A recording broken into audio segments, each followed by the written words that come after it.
They allow employers to hire staff with no guarantee of work. In other words, employees only work as and when they are needed by employers, often at short notice, and they're only paid for the hours they work. Sick pay is often not included. Though holiday pay should be included, it may not always be in line with working time regulations.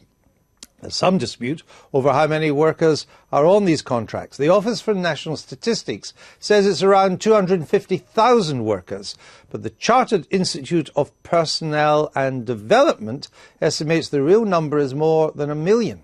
A number of British companies use these contracts, including the big retailer Sports Direct, which employs 20,000 workers on 0 hours, the pub chain JD Wetherspoon, Cineworld Cinemas, and a number of London councils. Even Buckingham Palace uses them, probably for Prince Andrew. Anyway, despite their widespread use in certain industries, the CIPD survey found only 14% of employees on 0 hours said their company failed to provide them with sufficient hours to have a basic standard of living. But Labour and some union groups argue their use is on the rise and that they do not offer enough financial stability and security for workers. I'm joined now by Mark Beatson, Chief Economist from the Chartered Institute. Mark Beatson, these contracts are obviously popular with employers, or there wouldn't be so many.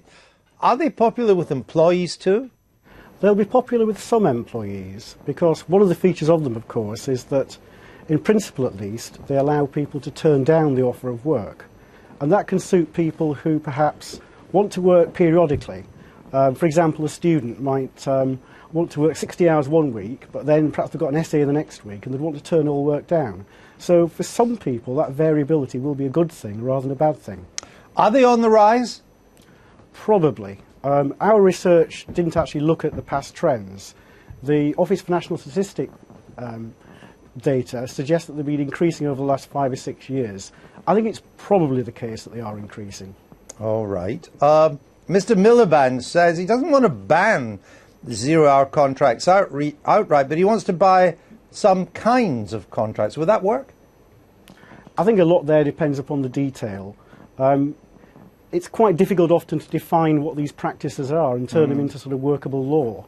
And I think you need to look at regulation alongside other approaches, such as, for example, having greater transparency, so that employees are more aware about what they're letting themselves in for when they sign up to one of these contracts.